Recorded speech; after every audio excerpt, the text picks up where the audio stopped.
നമുക്ക് അറിയാം GCC കൺട്രീസിലൊക്കെ clinical scenario ക്വസ്റ്റ്യൻസിനൊക്കെ അത്യാവശ്യം വെയിറ്റേജ് ഉള്ളതാണ്. BID, അതായത് 2 നേരം 30 യൂണിറ്റ്. അപ്പൊ 2 നേരം 30 കൊടുക്കുമ്പോൾ എന്ത് സംഭവിക്കുന്നു? അവിടെ അത് നമ്മുടെ സ്പ്ലിറ്റ് മിക്സും ഉണ്ട്, അതുപോലെ തന്നെ ബേസൽ ബോളസും ഉണ്ട്. ഓസ്റ്റിയോക്ലാസ്റ്റ് ആണ് റിസോപ്ഷൻ വരുന്നത്. അപ്പം ബോൺ റിസോപ്ഷൻ എന്താവുന്നു? കുറയുന്നു. Hi all, welcome to HUC international academy. So നമുക്ക് ഇന്ന് GCC എക്സാംസിന് മുന്നേ ചോദിച്ചിട്ടുള്ള കുറച്ച് ക്ലിനിക്കൽ സിനാരിയോസ് ക്വസ്റ്റ്യൻസ് നോക്കാം. അപ്പൊ നമുക്ക് അറിയാം GCC കൺട്രീസിലൊക്കെ ക്ലിനിക്കൽ സിനാരിയോ ക്വസ്റ്റ്യൻസിനൊക്കെ അത്യാവശ്യം വെയിറ്റേജ് ഉള്ളതാണ്. അപ്പൊ നമുക്ക് ആ ഒരു ക്വസ്റ്റ്യൻ, അതായത് ഒരു സിനാരിയോ വായിച്ചു കഴിഞ്ഞാൽ അതിനകത്തുനിന്ന് എന്താണ് അവർ ചോദിക്കുന്നതെന്ന് സിമ്പിൾ ആയിട്ട് നമുക്ക് മനസ്സിലാക്കി എടുക്കാനായിട്ട് പറ്റിയ പെട്ടെന്ന് ഓപ്ഷൻസ് കണ്ടുപിടിക്കാനായിട്ട് പറ്റും. അപ്പൊ നമുക്കിന്ന് കുറച്ച് ക്ലിനിക്കൽ സിനാരിയോ ക്വസ്റ്റ്യൻസ് ഒന്ന് നോക്കാം. ഓക്കെ, ഫസ്റ്റ് ക്വസ്റ്റ്യൻ ഇതാണ്. A patient was prescribed an NPH insulin dose of 0.5 unit per kilogram. The patient weight is 60 kilogram. What should be the prescribed dose? Okay, അപ്പൊ question എന്താണ്? ഒരു ഇൻസുലിന്റെ dosing question ആണ് ഉള്ളത്. അപ്പൊ നമ്മൾ ഇവിടെ നോക്കേണ്ട എന്താണ്? NPH ഇൻസുലിൻ ആണ് കൊടുത്തേക്കുന്നത്. ഏതാണ്? NPH ഇൻസുലിൻ ആണ് കൊടുത്തേക്കുന്നത്. അപ്പൊ എത്രയാണ് പറഞ്ഞേക്കുന്നത്? ആ പേഷ്യന്റിന് ഡോസ് വേണ്ടത് 0.5 യൂണിറ്റ് പെർ കിലോഗ്രാം അല്ലെ? ഇത്രയാണ് ഈ പേഷ്യന്റിന് വേണ്ട യൂണിറ്റ്. അപ്പൊ ആ പേഷ്യന്റിന്റെ ബോഡി വെയിറ്റ് എത്രയാണ്? അതായത് 0.5 യൂണിറ്റ് പെർ കിലോഗ്രാം ആണ്. അപ്പൊ ഈ പേഷ്യന്റിന്റെ ബോഡി വെയിറ്റ് എന്ന് പറയുന്നത് 60 കിലോഗ്രാം ആണ് അല്ലെ? അപ്പൊ എങ്ങനെയായിരിക്കും അതിന്റെ കാൽക്കുലേഷൻ പോകുന്നത്? 0.5 അല്ലേ പെർ കിലോഗ്രാം? അപ്പൊ എങ്ങനെയാണ്? 60 into 0.5. അപ്പൊ എത്ര വരും നമുക്ക്? 30 അല്ലെ? 30 യൂണിറ്റ്സ് ആയിരിക്കും ഈ പേഷ്യന്റിന് വേണ്ടത്. ഓക്കെ, അപ്പം ഓൾ ടുഗെദർ ആ പേഷ്യന്റിന് ഡെയിലി റിക്വയർമെന്റ് എന്ന് പറഞ്ഞാൽ 30 യൂണിറ്റ്സ് ഓഫ് NPH ആണ്. അപ്പൊ ഏതായിരിക്കും ഓപ്ഷൻ വരുന്നത്? നമുക്കൊരു 30 വരുന്നുണ്ട് അല്ലെ? ആ ഓപ്ഷൻ ബി 30 വരുന്നുണ്ട്. പക്ഷെ എന്താണ്? 30 യൂണിറ്റ്സ് BID, അതായത് 2 നേരം 30 യൂണിറ്റ്. അപ്പൊ 2 നേരം 30 കൊടുക്കുമ്പോൾ എന്ത് സംഭവിക്കുന്നു? അവിടെ അത് 60 ആവും അല്ലെ? അപ്പൊ നമുക്ക് ഈ ഒരു ഓപ്ഷൻ എടുക്കാനായിട്ട് പറ്റുമോ? പറ്റില്ല. പിന്നെ ഏതായിരിക്കും നമുക്ക് ബെസ്റ്റ് ആയിട്ട് കൊടുക്കാൻ പറ്റുന്നത്? 15 യൂണിറ്റ്സ് BID. അപ്പൊ ഇതെന്താണ്? NPH ഇൻസുലിൻ ആണ്. അപ്പൊ നമ്മൾ എന്തായിരിക്കും? സ്പ്ലിറ്റ് മിക്സ് റെജിമൻ ആണ് നമ്മൾ NPH-ന് കൊടുക്കുന്നത് അല്ലെ? അപ്പൊ 2 ഡോസസ് ആയിട്ടായിരിക്കും നമ്മൾ ഈ ഒരു NPH കൊടുക്കുന്നത്. അപ്പൊ നമുക്ക് എങ്ങനെ മതിയാവും?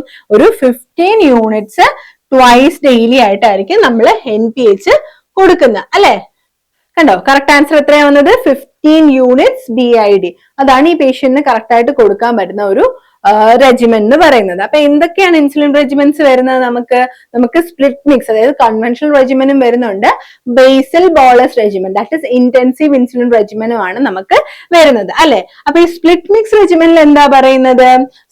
സ്പ്ലിറ്റ് മിക്സ് റെജിമെനകത്ത് പറയുന്നത് നമ്മൾ റെഗുലർ ഇൻസുലിൻ അല്ലെങ്കിൽ NPH അല്ലെ, നമ്മൾ ബിഫോർ ബ്രേക്ക്ഫാസ്റ്റും അതുപോലെ ബിഫോർ ഡിന്നറും ആണ് നമ്മൾ കൊടുക്കുന്നത്. 2 ഡോസ്. കണ്ടോ, അതൊരു സ്പ്ലിറ്റ് മിക്സ് ആണ്. അപ്പൊ 2 ഇഞ്ചക്ഷൻ പെർ ഡേ ആയിട്ടാണ് നമ്മൾ കൊടുക്കുന്നത്. ഓക്കെ, അപ്പൊ ഇവിടെ എന്തൊക്കെയാ വരുന്നത്? റെഗുലർ ഇൻസുലിനും NPH-ന്റെ ഒരു മിക്സ്ചർ ആണ് നമ്മൾ സ്പ്ലിറ്റ് മിക്സ് റെജിമെന്റിനകത്ത് കൊടുക്കുന്നത്. 2 ഇഞ്ചക്ഷൻ പെർ ഡേ ആണ്, before breakfast and before dinner. Okay, അതിന്റെ അഡ്വാൻറ്റേജ് എന്തൊക്കെയാണ്? സിമ്പിൾ റെജിമെൻ ആണ്, പേഷ്യന്റിന് കുറച്ചുകൂടെ കംപ്ലയൻസ് കാണും, ഇഞ്ചക്ഷൻസ് കുറവാണ്, 2 ഇഞ്ചക്ഷൻ അല്ലേ ഉള്ളൂ, അതുപോലെ ലെസ് എക്സ്പെൻസീവ് ആണ്. പക്ഷെ ഇവിടെ പ്രോബ്ലം വരുന്നത് എന്താണെന്നറിയോ? Poor post lunch glucose control. കണ്ടോ, ഇവിടെ ഒരു പുവർ കൺട്രോൾ നമുക്ക് വരാനുള്ള ചാൻസ് ഉണ്ട്. അതുപോലെ നമ്മുടെ ഫിസിയോളജിക്കൽ ഇൻസുലിനെ മിമിക് ചെയ്യുന്നതും അല്ല അല്ലെ? കണ്ടോ, ലെസ് ഫിസിയോളജിക്കൽ ഇൻസുലിൻ റീപ്ലേസ്മെന്റ് ആണ് ഇവിടെ വരുന്നത്. അതുപോലെ ലേറ്റ് ആയിട്ടുള്ള പോസ്റ്റ് പ്രാൻഡിയൽ ഹൈപ്പോഗ്ലൈസീമിയും കൺവെൻഷണൽ റെജിമെനിൽ പറയുന്നുണ്ട്. Next is basal bolus regimen. Okay, ഇവിടെ എന്തൊക്കെ വരുന്നുണ്ട്? നമുക്കൊരു ബേസൽ ഇൻസുലിനും കൊടുക്കുന്നുണ്ട്, അതുപോലെ ഒരു ബോളസ് ഇൻസുലിൻ റെജിമെനും കൊടുക്കുന്നുണ്ട്. ഓക്കെ, അപ്പൊ ഈ ബേസൽ ഇൻസുലിൻ എന്ന് പറയുമ്പോൾ ഏതായിരിക്കും? നമ്മളൊരു long acting, that is insulin glargine ആണ് നമ്മൾ നോർമലി പ്രിഫർ ചെയ്യുന്നത്. അപ്പൊ ലോങ് ആക്ടിങ് ആകുമ്പോൾ എങ്ങനെയാണ്?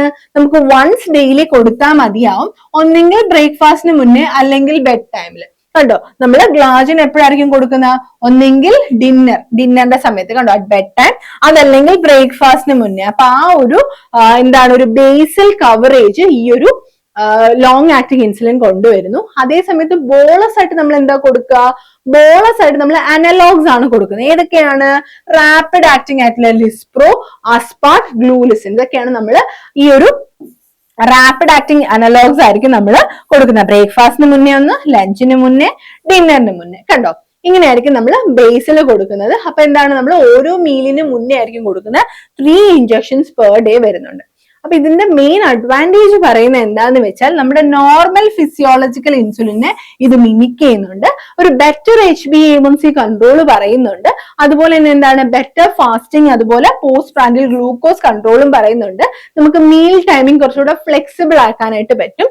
അതുപോലെ ഡോസ് അഡ്ജസ്റ്റ്മെന്റ്, നമ്മുടെ കാർബോഹൈഡ്രേറ്റ് ഇൻടേക്ക് അനുസരിച്ച് നമുക്ക് ഡോസ് അഡ്ജസ്റ്റ് ചെയ്യാനും പറ്റും. ഒരു ലോങ് ടേം കണ്ടോ, ഒരു ലോങ് ടേം ഗ്ലൈസിമിക് കൺട്രോൾ കൊണ്ടുവരാനും ഹെൽപ്പ് ചെയ്യും. പക്ഷെ ഇവിടെ ഡിസഡ്വാൻറ്റേജ് പറയുന്നത് എന്താ, കണ്ടോ കുറെ ഇഞ്ചക്ഷൻ വരുന്നില്ലേ. അപ്പോ മോർ ഇഞ്ചക്ഷൻസ് വരുന്നുണ്ട്, മോർ എക്സ്പെൻസീവ് വരുന്നുണ്ട്. അതുപോലെ തന്നെ നമുക്ക് ഫ്രീക്വന്റ് ആയിട്ടുള്ള മോണിറ്ററിങ് വേണം. ഗ്ലൂക്കോസ് അല്ലെങ്കിൽ ഷുഗർ കുറഞ്ഞു പോകും അല്ലെ, ഹൈപ്പോഗ്ലൈസിമിയ വരാനുള്ള ചാൻസ് കൂടുതലാണ്. അപ്പൊ ഇവിടെ ഒരു 3 to 4 ഇഞ്ചക്ഷൻസ് വരുന്നുണ്ട്. അപ്പൊ ഇതാണ് നമ്മുടെ ഇൻസുലിൻ റെജിമെൻ എന്ന് പറയുന്നത്. നമ്മുടെ സ്പ്ലിറ്റ് മിക്സും ഉണ്ട്, അതുപോലെ തന്നെ ബേസൽ ബോളസും ഉണ്ട്. അപ്പൊ NPH ഒക്കെ നമ്മൾ 2 ഡിവൈഡഡ് ഡോസ് ആയിട്ടായിരിക്കും നമ്മൾ കൊടുക്കുന്നത്. അപ്പൊ അതുകൊണ്ടാണ് നമ്മൾ ഓപ്ഷൻ ചെയ്തെടുത്തത് 15 units BID അല്ലെ. ഡെയിലി ഡോസിൽ നമ്മൾ 2 ആയിട്ട്, ആ 30 യൂണിറ്റ് നമ്മൾ 2 ആയിട്ട് 15 ആയിട്ട് നമ്മൾ കൊടുക്കുന്നു. ഓക്കെ, അടുത്ത question. A patient was taking amlodipine, atorvastatin, aspirin and metformin. On examination, he was found to be pitting test positive. Which drug is responsible? അതായത് ഈ പേഷ്യന്റ് എന്തൊക്കെ എടുക്കുന്നുണ്ട്? അംലോഡിപ്പിൻ ഉണ്ട്, അറ്റോവസ്റ്റാറ്റിൻ ഉണ്ട്, ആസ്പിരിൻ ഉണ്ട്, മെറ്റ്ഫോമിൻ ഉണ്ട്. അപ്പൊ എക്സാമിനേഷൻ ചെയ്തപ്പോ ഈ പേഷ്യന്റ് പിറ്റിംഗ് എന്ന് പറയുമ്പോൾ എന്താണ്, ഒരു പിറ്റിംഗ് എഡിമ, അതായത് നമ്മുടെ ആംഗിളിലൊക്കെ എഡിമ വരുന്നതിനെയാണ് ഇത് പിറ്റിംഗ് എന്ന് പറയുന്നത്. പിറ്റിംഗ് എന്ന് പറയുമ്പോൾ നമ്മൾ പ്രസ് ചെയ്യുമ്പോൾ ഒരു കുഴിവ് പോലെ വരും. അങ്ങനെ കുഴിഞ്ഞ് ഇങ്ങനെ പ്രസ് ചെയ്യുമ്പോൾ കുറച്ച് നേരം അതിങ്ങനെ ആ കുഴിവ് പോലെ വന്ന് അത് ബാക്കിലോട്ട് വരും. അതിനാണ് ഒരു പിറ്റിംഗ് എഡിമ എന്ന് പറയുന്നത്, അല്ലെങ്കിൽ പിറ്റിംഗ് ടെസ്റ്റ് പോസിറ്റീവ് ആയിട്ട് വരുന്നത്. അപ്പൊ ഇതിൽ ഏത് ഡ്രഗ് എടുക്കുമ്പോഴാണ് നമുക്കൊരു പെരിഫറൽ എഡിമ വരുന്നത്? അപ്പൊ നമുക്കറിയാം ഏത് ഡ്രഗിനാണ് ഒരു പെരിഫറൽ എഡിമ വരുന്നത്? ഒരു കാൽഷ്യം ചാനൽ ബ്ലോക്കർ അല്ലെ, ഡൈഹൈഡ്രോപിരിഡിൻ ആയിട്ടുള്ള calcium channel blocker, that is അംലോഡിപ്പിൻ അല്ലെ. അംലോഡിപ്പിൻ ആണ് ബൈലാറ്ററൽ ആയിട്ടുള്ള ഒരു പെരിഫറൽ എഡിമ, അല്ലെങ്കിൽ ഒരു ആംഗിൾ എഡിമ, അല്ലെങ്കിൽ പെഡൽ എഡിമ എന്നൊക്കെ പറയുന്നത്. ഓക്കെ, അപ്പൊ എന്താണ്, കാൽഷ്യം ചാനൽ ബ്ലോക്കർ ആണ്, ദാറ്റ് ഈസ് ഡൈഹൈഡ്രോപിരിഡിൻ ആണ് ഈ ഒരു അംലോഡിപ്പിൻ എന്ന് പറയുന്നത്. അപ്പൊ എങ്ങനെയുണ്ട് മെക്കാനിസം പോകുന്നത്? അംലോഡിപ്പിൻ വന്നിട്ട് കാൽഷ്യം ചാനൽ ബ്ലോക്കർ ആണ്. ആർട്ടീരിയോളാർ വാസോ ഡയലേഷൻ, കണ്ടോ, ഈ ഒരു ആർട്ടീരിയോളർ വാസോ ഡയലേഷൻ കാരണമാണ് ഈ ഒരു ടിഷ്യൂ ലീക്കിംഗ് ഉണ്ടാവുന്നത്. നമുക്ക് ആർട്ടീരിയോളർ റെസിസ്റ്റൻസ് കുറയുന്നു. അപ്പൊ എന്ത് സംഭവിക്കുന്നു? ഹൈഡ്രോസ്റ്റാറ്റിക് പ്രഷർ, കണ്ടോ, നമ്മുടെ പെരിഫറൽ കാപ്പിലറീസിലുള്ള ഹൈഡ്രോസ്റ്റാറ്റിക് പ്രഷർ കൂടുന്നു. അപ്പൊ ഫ്ലൂയിഡ് എന്ത് ചെയ്യുന്നു? മൂവ്സ് ഇൻ ടു ടിഷ്യൂലോട്ട് ഫ്ലൂയിഡ് പോകുന്നു. അപ്പൊ എന്ത് വരുന്നു? Angle oedema. ഇവിടെ ഫ്ലൂയിഡ് റിട്ടൻഷൻ കൊണ്ടല്ല ആംഗിൾ എഡിമ വരുന്നത്, ഈ ഒരു ആർട്ടീരിയോളർ വാസോ ഡയലേഷൻ കാരണം ഫ്ലൂയിഡ് എന്ത് ചെയ്യാണ്? ടിഷ്യൂലോട്ട് ലീക്ക് ആവുകയാണ്. അങ്ങനെയാണ് ഇവിടെ ഈ ഒരു എഡിമ ഉണ്ടാകുന്നത്. അപ്പൊ നമുക്ക് ഫ്ലൂയിഡ് റിട്ടൻഷൻ കാരണമല്ല എന്ന് പറഞ്ഞു. അപ്പൊ നമുക്ക് എന്താ, ഫ്യൂറോസമൈഡ് കൊടുക്കാൻ പറ്റുമോ? ഇല്ല, ഫ്യൂറോസമൈഡ് കൊടുത്താലും നമുക്കിവിടെ ഒരു ഇംപ്രൂവ്മെന്റ് വരില്ല. കാരണം ഇതെന്താണ്, it is not due to sodium water retention. അപ്പൊ നമുക്ക് ഡയയൂട്ടിക്സ് ഒക്കെ ഇൻഎഫക്റ്റീവ് ആയിരിക്കും. അപ്പം ഈ ഒരു പെരിഫറൽ എഡിമ അല്ലെങ്കിൽ നമ്മുടെ ആംഗിൾ സ്വെല്ലിംഗ് എന്ന് പറയുന്നത് അംലോഡിപ്പിന്റെ ഒരു കോമൺ ആയിട്ട് കാണുന്ന ഒരു അഡ്വേഴ്സ് ഇഫക്റ്റ് ആണ്. And that is due to എന്താണ്, പ്രിഫറൻഷ്യൽ ഡയലേഷൻ ഓഫ് ആർട്ടീരിയോളാസ്. കണ്ടോ, ആ ഒരു വീനസ് ഡയലേഷന്റെ കൂടെ ആ ഒരു ആർട്ടീരിയൽ ഡയലേഷൻ മാച്ച് ആവാതെ വരുമ്പോഴുള്ള ആ ഒരു ഡയലേഷൻ കാരണമാണ് നമുക്ക് ഈ ഒരു പ്രോബ്ലം വരുന്നത്. അതുപോലെ തന്നെ ഇത് ഡോസ് ഡിപ്പെൻഡന്റ് ആണ്. കണ്ടോ, ഹയർ ഡോസ് എടുക്കുമ്പോഴാണ് കൂടുതലായിട്ട് ഇത് വരുന്നത്. എസ്പെഷ്യലി മോർണിംഗിലൊന്നും വലുതായിട്ട് കാണില്ല, നമ്മൾ കുറെ നേരം നിൽക്കുമ്പോഴും ഒരു ഈവനിങ് ഒക്കെ ആകുമ്പോഴായിരിക്കും നമുക്ക് ഈ ഒരു എഡിമ നമുക്ക് കാണാനായിട്ട് പറ്റുന്നത്. റെസ്റ്റ് ചെയ്യുമ്പോൾ അത് കുറയാനും സാധ്യതയുണ്ട്. അതുപോലെ ഇതെന്താണ്, ഫ്ലൂയിഡ് റിട്ടൻഷൻ കൊണ്ടല്ല. ആൻഡ് ഈ ഒരു എഡിമ എന്ന് പറയുന്നത് ബൈലാറ്ററൽ പിറ്റിംഗ് ആംഗിൾ എഡിമ ആയിരിക്കും. ബൈലാറ്റർ എന്ന് പറയുമ്പോൾ 2 കാലിലും വരും, കുത്തുമ്പോൾ ഇങ്ങനെ കുഴിവ് പോലെ, അതായത് ഈ ഒരു നീരിൽ നമ്മളിങ്ങനെ കുത്തുമ്പോഴത്തേക്ക് ഒരു കുഴിവ് പോലെ ഒരു പിറ്റ് വരും. അതിനെയാണ് പിറ്റിംഗ് എഡിമ എന്ന് പറയുന്നത്. ഓക്കെ, അപ്പൊ ഇത്രയുമാണ് നമ്മൾ കാൽഷ്യം ചാനൽ ബ്ലോക്കർ, അതായത് അംലോഡിപ്പിന്റെ ഈ ഒരു എഡിമ റിലേറ്റ് ചെയ്ത് പറയുന്ന കാര്യങ്ങൾ. ഓക്കെ, അപ്പൊ എന്തുകൊണ്ടാണ് ഈ ഒരു pitting peripheral oedema is due to arteriolar vasodilation. Okay, ബാക്കി ഡ്രഗ്സിനൊന്നും നമുക്ക് ഈ ഒരു എഡിമ പറയുന്നില്ല. അറ്റോവസ്റ്റാറ്റിൻ എസ്പെഷ്യലി നമ്മൾ മയോപ്പതി, എലിവേറ്റഡ് ലിവർ എൻസൈംസ് ഒക്കെയാണ് പറയുന്നത്. ആസ്പിരിൻ എന്ന് പറയുമ്പോൾ GI ഇറിറ്റേഷൻ, മെറ്റ്ഫോമിനും അതുപോലെ GI അഡ്വേഴ്സ് ഇഫക്ട്സ് ആണ് കോമൺലി പറയുന്നത്. റയർലി ലാക്ടിക് അസിഡോസിസ് ഒക്കെ പറയുന്നുണ്ട്. ഓക്കെ, അടുത്തൊരു question. We prescribe etidronate for a post-menopausal woman who is at greater risk of developing for osteoporosis. Which of the following is most likely side effect or adverse response to this drug for this patient? അപ്പൊ ഇവിടെ എന്താ പേഷ്യന്റിന് കൊടുത്തേക്കുന്നത്? എത്തിഡ്രോണേറ്റ് അല്ലെ. അപ്പൊ ഏതൊരു side effect ആയിരിക്കും commonly പറയാ? Cholelithiasis ആണോ, ഈസോഫാഗൈറ്റിസ് ആണോ, ഹെപ്പാറ്റിക് നെക്രോസിസ് ആണോ, അതോ renal damage from calcium stone formation ആണോ? അപ്പൊ എന്താണ് ഈ എത്തിഡ്രോണേറ്റ് എന്ന് പറയുന്നത്? അതൊരു ബിസ്ഫോസ്ഫോണേറ്റ് ആണ്. അപ്പൊ മെയിൻലി നമ്മൾ ബിസ്ഫോസ്ഫോണേറ്റിൽ പറയുന്ന ഒരു പ്രോബ്ലം ആണ് ഈസോഫാഗൈറ്റിസ്. എന്താണ്? ഈസോഫാഗൈറ്റിസ് ആണ്. അപ്പൊ നമ്മൾ എന്തിനാ ഈ ഒരു ഡ്രഗ് കൊടുത്തത് ഇവിടെ? ഇതൊരു ആന്റി റിസോപ്റ്റീവ് ഡ്രഗ് ആണ്, അതായത് ഓസ്റ്റിയോപോറോസിസിന് വേണ്ടി കൊടുത്തതാണ്. അപ്പൊ ഇവരെന്താ ചെയ്യുക? ബോൺ മിനറലിനെ ബിൽഡ് ചെയ്യുന്നു, അതായത് ഓസ്റ്റിയോക്ലാസ്റ്റ്. ഇപ്പൊ നമ്മൾ പറയുമ്പോൾ ബിസ്ഫോസ്ഫോണേറ്റിൽ എന്താണ്?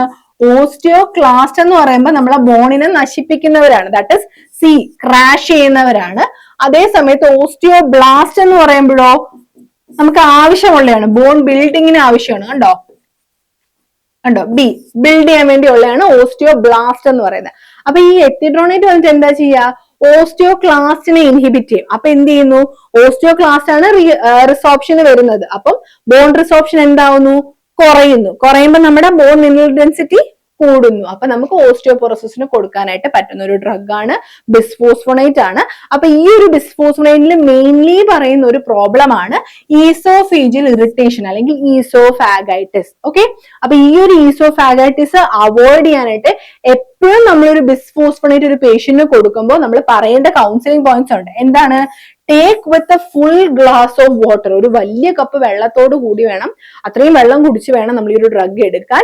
അതുപോലെ തന്നെ എന്താണ്? Take on empty stomach. കണ്ടോ, എംപ്റ്റി സ്റ്റൊമക്കിൽ എടുക്കാനാണ് പറയുന്നത്. അതുപോലെ തന്നെ റിമെയിൻ അപ്രൈറ്റ്. കണ്ടോ, സിറ്റ് അല്ലെങ്കിൽ സ്റ്റാൻഡ് ഫോർ അറ്റ്ലീസ്റ്റ് 30 മിനിറ്റ്സ് ഇരിക്കണം. അതുകൊണ്ട് നമ്മൾ ബെഡ് റിഡൺ ആയിട്ടുള്ള ആൾക്കാർക്കൊന്നും നമുക്ക് ഈ ഒരു ഡ്രഗ് കൊടുക്കാൻ പറ്റില്ല, കാരണം അവർക്ക് എഴുതിരിക്കാൻ പറ്റുമോ? ഇല്ല. അപ്പൊ അതുകൊണ്ട് ഒരു 30 മിനിറ്റ്സ് എങ്കിലും നമ്മൾ അപ്രൈറ്റ് ആയിട്ട് ഇരിക്കാനായിട്ട് നോക്കുക. അതുപോലെ avoid food, calcium and other medication immediately അല്ലെ. ഇതിന്റെ അബ്സോർപ്ഷനെ അഫക്ട് ചെയ്യുന്ന ഫുഡോ കാൽഷ്യമോ ഒന്നും നമ്മൾ ഇമ്മീഡിയറ്റ്ലി എടുക്കാനും പാടില്ല. ഓക്കെ, അപ്പൊ എന്തിനാണ് ഈ ഒരു എത്തിഡ്രോണേറ്റ് നമ്മൾ കൊടുത്തത്? ഓസ്റ്റിയോപോറോസിന്റെ പ്രിവെൻഷൻ ആണ്. മെയിൻ ആയിട്ട് പറയുന്ന അഡ്വേഴ്സ് ഇഫക്ട് ഏതാണ്? ഈസോഫാഗൈറ്റിസ് ആണ്. അതുകൂടാതെ നോസിയ, അബ്ഡോമിനൽ പെയിൻ, ഡയറിയ ഒക്കെ വരാം, ഹൈപ്പോ കാൽസീമിയ വരാം. അതുപോലെ ഓസ്റ്റിയോനെക്രോസിസ്, നമ്മുടെ ജോയില് ഓസ്റ്റിയോനെക്രോസിസ് വരാനുള്ള ചാൻസ് ആണ്. അത് റെയർ ആണ്, അങ്ങനെ വരാറില്ല, പക്ഷെ കോമൺലി നമ്മൾ പറയുന്ന ഇതാണ് GI അപ്സെറ്റ് തന്നെയാണ്. പിന്നെ അതുപോലെ ഹൈപ്പോ കാൽസീമിയ വരാം, പിന്നെ ബോൺ മസിൽ അല്ലെങ്കിൽ ജോയിന്റ് പെയിനും വരാനുള്ള സാധ്യതയുണ്ട്. നമ്മൾ മെയിൻലി ഓർക്കേണ്ട കാര്യം എന്താണ്? ഒരു ബിസ്ഫോസ്ഫോണേറ്റ് കൊടുക്കുമ്പോൾ ഈസോഫാഗൈറ്റിസ് ഏറ്റവും കോമൺ ആയിട്ട് കാണുന്ന ഒരു അഡ്വേഴ്സ് എഫക്റ്റ് ആണ്. അതുകൊണ്ട് എപ്പോഴും പേഷ്യന്റ് നമ്മൾ കൊടുക്കേണ്ട കൗൺസിലിംഗ് എന്താണ്? ഒരു വലിയ ഗ്ലാസ് വാട്ടറിന്റെ കൂടെയാണ് നമ്മൾ ഈ ഒരു ടാബ്ലറ്റ് എടുക്കേണ്ടത്. കുറച്ചു നേരം അപ്രൈറ്റ് ആയിട്ട് ഇരിക്കാൻ പറയണം, ദാറ്റ് ഇസ് അറ്റ്ലീസ്റ്റ് 30 മിനിറ്റ്സ് എങ്കിലും. അതുപോലെ ഫുഡോ കാൽഷ്യമോ ഈ ഒരു ഡ്രഗിന്റെ അബ്സോർപ്ഷൻ അഫക്ട് ചെയ്യുന്ന ഒന്നും ഉടനെ നമ്മൾ കഴിക്കാനും പാടില്ല. ഓക്കെ, അപ്പൊ ഇതാണ് നമ്മുടെ ഈ ഒരു എത്തിഡ്രോണേറ്റിനകത്ത് മെയിൻ ആയിട്ട് കാണുന്ന ഒരു അഡ്വേഴ്സ് ഇഫക്ട്. കണ്ടോ, കോളിലിത്തിയാസിസ് ആണെങ്കിലോ എത്തിഡ്രോണേറ്റിന്റെ എഫക്ട് അല്ല. ഹെപ്പാറ്റിക് നെക്രോസിസോ അതും നമ്മുടെ ഈ ഒരു ബിസ്ഫോസ്ഫോണേറ്റ് ടോക്സിസിറ്റി ആയിട്ട് റിലേറ്റ് ചെയ്ത് വരുന്നതല്ല. അതുപോലെ തന്നെ എന്താണ്? ബിസ്ഫോസ്ഫോണേറ്റ് വന്നിട്ട് കാൽഷ്യം, നമ്മൾ സ്റ്റോൺ ഉണ്ടാവും എന്ന് പറഞ്ഞില്ലേ, കാൽഷ്യം ലെവലിനെ അഫക്ട് ചെയ്യാം, പക്ഷെ അതൊരു കാൽഷ്യം സ്റ്റോൺ ഫോർമേഷനിലോട്ട് പോകുന്നില്ല. അപ്പൊ കറക്റ്റ് ആൻസർ അല്ലെങ്കിൽ മോസ്റ്റ് കോമൺലി കാണുന്ന അഡ്വേഴ്സ് ഇഫക്ട് ഏതാണ്? എത്തിഡ്രോണേറ്റിന്റെ ഈസോഫേജിയൽ ഇറിറ്റേഷൻ അല്ലെങ്കിൽ ഈസോഫാഗൈറ്റിസ് ആണ്. ഓക്കെ, അപ്പം ഇതൊക്കെയാണ് നമ്മൾ നോർമലി കാണുന്ന ക്വസ്റ്റ്യൻസ്. അപ്പൊ നമ്മൾ നമ്മുടെ ഫാർമക്കോളജി ഓൾമോസ്റ്റ് നമ്മൾ കവർ ചെയ്ത് പോവുകയാണെങ്കിൽ ഈസി ആയിട്ട് നമുക്ക് കണ്ടുപിടിക്കാം. അതായത് മെയിൻലി മെക്കാനിസം അല്ലെങ്കിൽ അഡ്വേഴ്സ് ഇഫക്ട്സ് അല്ലെങ്കിൽ എന്തെങ്കിലും കോമൺ ആയിട്ട് കാണുന്ന ഡ്രഗ് ഇന്ററാക്ഷൻ അല്ലെങ്കിൽ എന്തെങ്കിലും ഒരു സ്പെസിഫിക് ഇൻഡിക്കേഷൻ അങ്ങനെയൊക്കെ വരുന്നതിനെ ആയിരിക്കും അവർ ചിലപ്പോൾ ഒരു ക്ലിനിക്കൽ സിനേറിയോ ആയിട്ട് ചോദിക്കുന്നത്. അപ്പൊ ക്വസ്റ്റ്യൻ ഭയങ്കര വലിയ ക്വസ്റ്റ്യൻ ആണെങ്കിലും ചിലപ്പോൾ അവർ ഏറ്റവും സിമ്പിൾ കാര്യമായിരിക്കും ആ ക്വസ്റ്റ്യന് ചോദിക്കുന്നത്. അപ്പൊ സമയമായിട്ട് നമ്മളത് മനസ്സിലാക്കി എടുത്തു കഴിഞ്ഞാൽ നമുക്ക് അതിന് അത്രയും പ്രാക്ടീസ് വേണം. അപ്പൊ അത്രയും പ്രാക്ടീസ് ഉണ്ടെങ്കിൽ നമ്മൾ എന്താണ് ഈ എക്സാമിന് ഇത്രയും ക്വസ്റ്റ്യൻസ് വരുമ്പോൾ നമുക്ക് ആ ഒരു ടൈമിനുള്ളിൽ പെട്ടെന്ന് നമുക്ക് വായിച്ച് ആൻസർ കണ്ടുപിടിക്കാനായിട്ട് പറ്റും. ഓക്കെ, അപ്പൊ നമ്മൾ മെയിൻലി ചെയ്യേണ്ട എന്താണ്? ഈ ഒരു GCC എക്സാംസിലൊക്കെ ഏറ്റവും കൂടുതൽ വേണ്ടത് ക്വസ്റ്റ്യൻ പ്രാക്ടീസ് ആണ്. മാക്സിമം ക്വസ്റ്റ്യൻ പ്രാക്ടീസ് ചെയ്താൽ ഈസി ആയിട്ട് ഈ ഒരു ക്വസ്റ്റ്യൻസ് ഒക്കെ നിങ്ങൾക്ക് എഴുതാനായിട്ട് പറ്റും. അപ്പൊ ഇന്നത്തേക്ക് അത്രയേ ഉള്ളൂ. ഇതുപോലുള്ള യൂസ്ഫുൾ ആയിട്ടുള്ള GCCയുടെ കോമൺലി ചോദിക്കുന്ന ക്വസ്റ്റ്യൻസ് അല്ലെങ്കിൽ ടോപ്പിക്സ് ഒക്കെ അറിയാനായിട്ട് ചാനൽ ഫോളോ ചെയ്താൽ മതി. അപ്പൊ ഇന്നത്തേക്ക് അത്രയേ ഉള്ളൂ. Thank you.